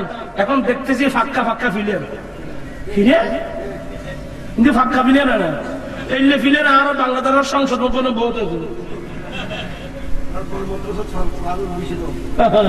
বন্ধুরা আমার, আমি চোখে দেখতেছি ফাঁকা ফিলার, তোমার চোখের দেওয়া পায়ের নিচে দাও। আমার রাসূলের কথার উপর বিশ্বাস করে ঈমান আনবো। আমি যখন স্টাডি করতেছিলাম বর্তনের হাদিস, আজকাল তো বলে স্টাডি করেন, নাসাই শরীফ হাদিস করেন, খাবার সাত্তার। আমার রাসূল বলছেন কে তোমরা আঙ্গুলগুলো মুছে খাও, আঙ্গুলগুলো মুছে খাও। এরপরে সাত্তার তোমরা বর্তন মুছে খাও। বর্তন আপনারা কি বিরক্ত হচ্ছেন? তোমরা বর্তন মুছে খাও। ইয়া রাসূলুল্লাহ, যদি বর্তন মুছে না খাই? আমার রাসূল বলেন যদি বর্তন মুছে না খাও, বর্তন মধ্যে কিছু থেকে যায় তখন শয়তান এগুলো খাবে, এগুলো শয়তান খাবে। তোমার খাওয়ার মধ্যে শয়তান যদি অংশীদার হয়, এই খাবার তোমার পেটে গিয়ে অন্ধকার সৃষ্টি হবে। আর যদি তুমি বর্তন মুছে খাও, শয়তান মুখ দিতে না পারে, তখন এই বর্তন আল্লাহর কাছে তোমার জন্য দোয়া করবে। একটা দোয়া দেখলাম, আল্লাহুম্মা খাল্লিসু মিনান নার কামা খাল্লাসানি মিনাশ শাইতান। আমি চিন্তা করলাম, আমরা তো পড়ার সময় অনেক ছাত্র মানুষ, অনেক কিছু করি। রাসূল বলছেন এগুলো মুছে না খাইলে কে খাবে? শয়তান খাবে। তখন আমি বুদ্ধি করে কি করলাম, যে কিছু না খেয়ে রেখে দিলাম, বর্তনটা রেখে দিলাম, দেখি শয়তান কোন পদ্ধতিতে খায়। হাসবেন না, আমি অনেক গবেষণা করি, এমনি ছোট মানুষ। 1 দিন 2 দিন 3 দিন 4 দিন পরে বের করলাম, দেখলাম যে আমি যেগুলো রাখছিলাম সেগুলো আছে একটু শুকিয়েছে, আর কিছু সাদা সাথে কিছু কি বের হলো, কিন্তু জিনিসগুলো আছে। এবার চিন্তা করলাম আমার রাসূল বলছেন বর্তনে কিছু থাকলে এগুলো শয়তানে খাবে। 3 দিন পর আমি বের করলাম, কই শয়তান তো খেলো না। এখানে আমি কোনটা কি করব, হঠাৎ করে আমার ঈমান বলছে এই কিসের কেউ গবেষণা, তোমার গবেষণা পায়ের নিচে দাও, মুস্তাফার কথাকে তুমি বিশ্বাস করো। চিৎকার দিয়ে বলেন না সুবহানাল্লাহ। মেরাজ থেকে জিবরিল, মেরাজ থেকে আমার রাসূল আসলেন। আমি তো এই লম্বা আলোচনা করতে পারবো না। আমার রাসূল মেরাজ থেকে আসলেন। আমার ভাই বলছেন উম্মে হানি নিষেধ করেছেন, রাসূল আপনি যে মেরাজে গিয়েছেন এই কথা কাউকে বলবেন না, কেউ বিশ্বাস করবে না।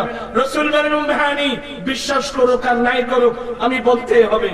আমার রাসূল মেরাজের কথা বর্ণনা দিলেন, শুনতে পেল আবু জেহেল, শুরু হয়ে গেল চিল্লাচিল্লি। আরে কি কি কি এই দৌড়াদৌড়ি চিল্লাচিল্লি করতেছ, বাতিজাকে পেয়েছি, অনেকদিন চেষ্টা করছি একটা পয়েন্ট পাওয়া যায় কিনা, মুহাম্মদকে আটকাবার জন্য কোন পয়েন্ট পাওয়া যায় কিনা দেখি। চিল্লাচিল্লি করা শুরু করলো। এক পর্যায়ে সামনে দিকে যেতে আবু বকর আসতেছেন। এ আবু বকর তাল তাল তাল, বড় মজার খবর। বলে কি তুই এভাবে করছিস কেন? এ আমর বিন হিশাম তুই এভাবে করছিস কেন? আরে তুমি যেই যাকে নবী মানো, আজকে উনি সকালবেলায় উঠে কি বলা বলি করছে শোনো। বলে কি বলছে? আরে ভাই উনি নাকি রাতের কিছু অংশে মসজিদ হারামে গিয়েছে, ওখান থেকে প্রথম আসমান, দ্বিতীয় আসমান, তৃতীয় আসমান, চৌথ আসমান, পঞ্চম আসমান, ষষ্ঠ আসমান, সপ্তম আসমান, কোথায় কোথায় গেছে আবার এসে গেছে। ভাই আমরা তো আসমান জীবনে কোনোদিন দেখি নাই, কিন্তু ফিলিস্তিন তো আমরা চিনি, ফিলিস্তিন তো আমরা চিনি, ফিলিস্তিন তো আমরা চিনি। যেতে লাগবে 1 মাস, আসতে লাগবে 1 মাস। এই 2 মাসের রাস্তা উনি রাতের কিছু অংশে গেল কিভাবে, আসলো কিভাবে, এগুলো কি বিশ্বাসযোগ্য? বলে আমি তো এখনো শুনি নাই। আরে ভাই আমি নিজের কানে শুনছি। আপনি নিজের কানে শুনছেন? বলে হ্যাঁ শুনছি। এ আমর বিন হিশাম শোন, আমার রাসূল যদি বলে তাকে, আমি আবু বকর বিশ্বাস করলাম। হ্যাঁ বলে এটা অযৌক্তিক বিশ্বাস, যুক্তি না, বিশ্বাস করছি না। আমার লাশ কথা, আমরা রাসূল পাকের উম্মত, আমরা নবীর গোলাম, আমরা নবীর সুন্নাত মোতাবেক আমরা নবীর কথা বিশ্বাস করি। কথা বল, আমরা নবীর কথা কি করি? আমরা নবীর কথা কি করি? এটাকে বলে অন্ধবিশ্বাস। এ নাউজুবিল্লাহ কেন বলছো? আমরা অন্ধবিশ্বাস। আমরা না আল্লাহকে দেখছি, এটা অন্ধবিশ্বাস। আল্লাযীনা ইউমিনুনা বিল গায়ব, হ্যাঁ আমরা অন্ধবিশ্বাস। আমরা আল্লাহকে দেখি নাই, আমরা আল্লাহকে বিশ্বাস করি। আমরা ফেরেশতা কাঁধে আছে দেখি নাই, আমরা বিশ্বাস করি। আল্লাযীনা ইউমিনুনা বিল গায়ব, যারা না দেখে বিশ্বাস করে, যারা না দেখে বিশ্বাস করে এরাই মুমিন। আর আল্লাহকে দেখার দরকার নাই। মেরাজ রাত্রে আল্লাহ আমার নবীকে দেখা দিয়েছেন। আমার সমস্ত আম্বিকামের কাছে জিজ্ঞাসা করেন, হুজুর আল্লাহকে দেখছেন? মুসা আলাইহিস সালাম বলবেন, বাবা দেখবার জন্য চাইছিলাম, আল্লাহর সাথে বেরোচ্ছিলাম তারান। মুসা তুমি কখনো দেখবে না, আমি জিদ করলাম আল্লাহ আমি দেখবই দেখবো। আল্লাহ কন্ডিশন দিয়ে বলেন, ইন ইস্তাকাররা মাকানা ফাসাওয়া তারানি। মুসা তুমি যে তুর পাহাড়ে দাঁড়িয়েছো, তুমি তোমার স্থানে স্থির থাকতে পারলে আমাকে দেখতে পারবা। বলে ওদের আমি দাঁড়ালাম। বলে সাবধান, উপরের দিকে চেও না। উনজুরিল আল জাবাল, পাহাড়ের দিকে তাকাও। মুসা আলাইহিস সালাম পাহাড়ের দিকে তাকালেন। মুসা আলাইহিস সালাম শক্তিশালী না? ওনার মধ্যে পাওয়ার কি, পাওয়ারফুল না পাওয়ারলেস? মুসা আলাইহিস সালামের পাওয়ার কেন? এই পাওয়ার কেন তুই করতুম কইব আজরাইল ইসলাম তুম মুসল্লা মুসা আলাইহিস সালামের পাওয়ার কেন? হে কইছো আজরাইল সুদ ফেলে দিত। ও খোদা রে, আজরাইল ইসলামের কি শক্তি! আজরাইল ইসলামের শক্তি 1 সেকেন্ডের মধ্যে সারা পৃথিবীর মানুষের রূহ কবজা করতে পারবে। এই ক্ষমতা আল্লাহ আজরাইল ইসলামকে দিয়েছেন। বুখারী শরীফ খুলেন, সে আজরাইল ইসলাম মুসা আলাইহিস সালামের রূহ কবজা করতে গিয়ে উনি উল্টা সিধা বলছেন, মেরে দিল থাপ্পড়। এক থাপ্পড়ে আজরাইল ইসলামের চোখ ফেরম থেকে পড়ে। এই সগিবে এনে লড়ার এক কদম দিন খোদার দরবারে কি আজরাইল কি বাবা? এখন তুই খারু আনতে পারে, তুমি কারু আনতে রুহ আনলে টালা টানা শুরু হই, তুই খারু আনতে পারে। সেই হলো মুসা আলাইহিস সালাম সোয়ার খান করব তো নবী বেরে হাত দেখা কোরবান নাম বলে এক কোরবান ফেরনে কিয়ামতের মারো লেখা পোয়া, দুধ খাচ্ছে পোয়া, দুধের বাচ্চা, শির খাওয়া বাচ্চা, হযরতে আসিয়া আলাইহিস সালামের কোলে বসে আছে শিরখার বাচ্চা। ফেরাউন বলে আদর লাগছে, একটু চুমুকায়। মুসা বলে আমাকে চুমুকাতে তুই মারলো চাপ্পার। ছোট বাচ্চা বলে কয়েক ঘন্টা জিম কেটেছিল বেসুদের মতো, অনেক কয়েক ঘন্টা করে। হাসিয়া, এ আমার শত্রু, এ আমার শত্রু। আরে কি পাগলের মতো কথা বলছিস? তুই না মরদ, তুই আমাকে বিয়ে করছিস, তোর মর্দামি নেই, আমার সাথে মিলন করার ক্যাপাসিটি নেই, তোর ছেলে বেলে নেই। ছেলেদের সবার সম্বন্ধে তুই কি জানিস? ছেলেরা মায়ের কুলে বসে, বাপের কুলে বসে, থাপ্পড় মারে, চুল টানে, নাক টানে, বাচ্চারা কত কিছু করে। বলো আসিয়া, ছেলেরা কি করে? আমার ছেলে না থাকলে আমি বুঝি, কিন্তু কি জ্বালা যন্ত্রণা চলতেছে। আয় না করতে দিবি, তুই করতে দিবি। ফুরানি জিন্সের আলু দিতে যারা কি কিতাবে লিখতেছে, ইতি কিয়ামতের মানতে ফুরানি আল্লাহ উড়ি বুঝে এবং মুজরে সমস্যার ফেরন ফেরন কোনদিন হইছিল নবী আর কি হল দিও কতনোর গালচা হইব চলি তো বুঝি বুঝে হরে কি মারা হরে কি মাথা হতে পাইব। আমি আপনাদেরকে দেশবাসী হিসেবে একটু আবদার করে কিছু বললাম, মনে কোনো কষ্ট নিলেন? এটা আমি দুঃখ করে বলছি, আজকে মুসলিম ভাইদের মধ্যে কত জাতের দ্বন্দ্ব এই গবেষণা না থাকার কারণে। আল্লাহ সবাইকে আজকের মাহফিলটা ভালো হলো, এই মাহফিলটা প্রত্যেক বছর লাগবে। আমি এদেশের ইয়ং জেনারেশনকে দাওয়াত দেব, আঞ্জুমানের সদস্য হয়ে যাও, আসো একবার গরিবের পক্ষে দাঁড়াই, একবার যৌতুকের পক্ষে দাঁড়াই, আসো আজকে আমরা নাচ গানের পক্ষে দাঁড়াই, যৌতুকের পক্ষে দাঁড়াই। আজকে যদি আমাদের ছেলে সন্তান যদি সরকারের সুন্নাত মোতাবেক বিয়ে শাদী না করে, আগামীতে নেককার ছেলে সন্তান পাওয়া যাবে না। নেককার ছেলে সন্তান না পাইলে আমার নবীর ইসলামের বাগান কে পাহারা দেবে? আমার নবীর ইসলামের বাগান, সুন্নিয়তের বাগান কে পাহারা দেবে বাবা? আল্লাহ পাকে মাহফিলকে কবুল করুক। এই মাহফিলের সওয়াব আমার ভাই সহযোদ্ধা নূর ইসলাম ফারুকের রুহের মধ্যে পৌঁছে দিক, আমার ভাই মরহুম রফিকুল আনোয়ার ফখরুল আনোয়ারের রুহের মধ্যে আল্লাহ পৌঁছে দিক। আল্লাহ তাদের কবরকে বেহেশতের বাগান বানিয়ে দিক। যাদের ঋণ আমরা পরিশোধ করতে পারবো না, ঠিক কিনা ভাইয়েরা আমার, এবং যতগুলো মুমিন মুমিনাত দুনিয়া থেকে বিদায় নিয়েছেন তাদের রুহের মধ্যে পৌঁছে দিক। গৌসুল আজম মেজবান্ডা হযরত কাবলা বাবাদান কাবলা আলম সহ আলা হযরত সহ গৌসে বাগদাদ গরিব নওয়াজ সারা পৃথিবীর আউলিয়া ইকরামের রুহের মধ্যে দরবারের মধ্যে আল্লাহ পৌঁছে দিক। তাদের মাকামাতকে আল্লাহ কিয়ামত পর্যন্ত বুলন্দ করুক। আমরা যাদের মুহাব্বতের আব্বা আম্মা কবরস্থানে শুয়ে আছে তাদের রুহের মধ্যে পৌঁছে দিক।